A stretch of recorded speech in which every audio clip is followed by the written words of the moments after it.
আসসালামু আলাইকুম। আলহামদুলিল্লাহ, আপনারা সবাই কেমন আছেন? আশা করি আপনারা সবাই আলহামদুলিল্লাহ ভালো আছেন। আমার জানা মতন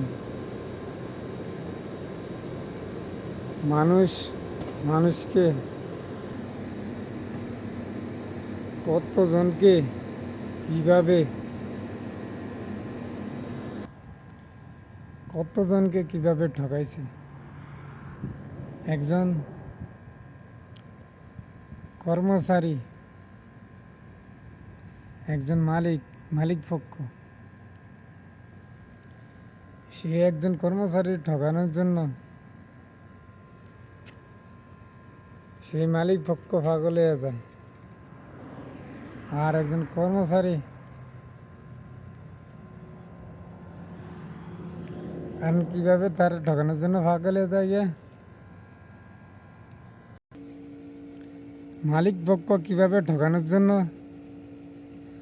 এবার লেবার হোক, যে কোনো কাজের দায়িত্ব হোক, তার যদি বেতন থাকে, নিম্নস্থ বেতন যদি থাকে 5,000,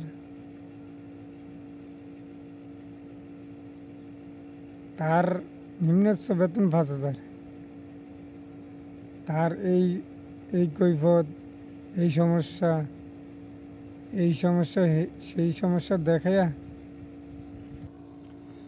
তার টাকা কাটানোর জন্য বহুত পদের নেয়, কৌশল নেয়। তার ন্যায্য বেতন তো দেয় না, তার ন্যায্য বেতন তো দেয় না, খালি কৌশল খাটায়। কৌশল দিয়া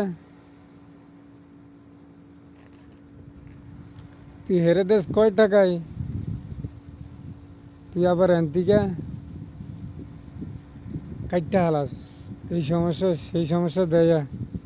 আরে ভাই হুন, তুই যদি ভাই তুমি শুনো, তুমি যদি লেবার না ঠকাইতা,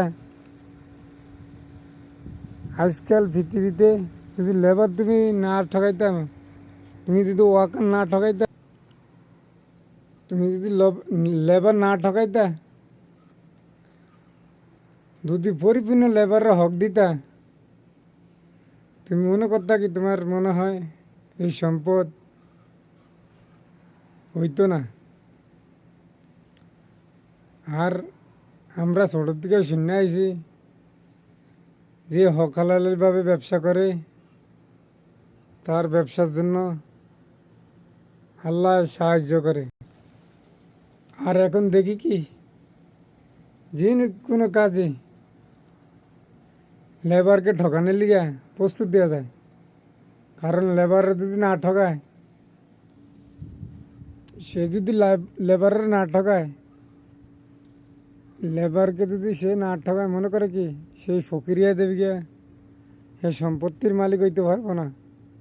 এই জন্য আজকাল লেবারের পরিপূর্ণ স্যালারি কোনো মালিক পক্ষ দেয় কিনা আমার জানা নাই, কিন্তু কি অনেক বেশিরভাগই ঠকানোর চেষ্টা করে, ঠকাইতে থাকে। ঠকাইতে সে দেখতে আছে, সে ঠকাইলে তো খুঁটিপুটি হয়ে যাইতে আছে। এই জন্য কোনো মালিক পক্ষ আজ পর্যন্ত আমি দেখছি কিনা আমি জানি না লেবারের হকটা আদায় করতে। আর কিছু লেবার আছে সে কাজ ফাঁকি দেওয়ার জন্য প্রস্তুতি নেয় অথবা করে। আর কিছু লেবার আছে দেখবেন খাটতে শেষ, তাই সে খাটতে আছে, তার কোনো পরিপূর্ণ হক দিতে আসে না। আর যে চুরি করতে আছে, যে কাম চুরি করতে আছে, এয়ারই ভালো হয়। আজকাল ভালো লোকের, কাজের লোকের কোনো দাম নাই। অযোগ্য লোক যোগ্য হয়, যোগ্য লোক অযোগ্য হয়। এই দুনিয়ার পরিস্থিতি। সবাই ভালো থাকবেন। ভালো লাগলে আসসালামু আলাইকুম। ভুল হলে ধরিয়ে দিবেন।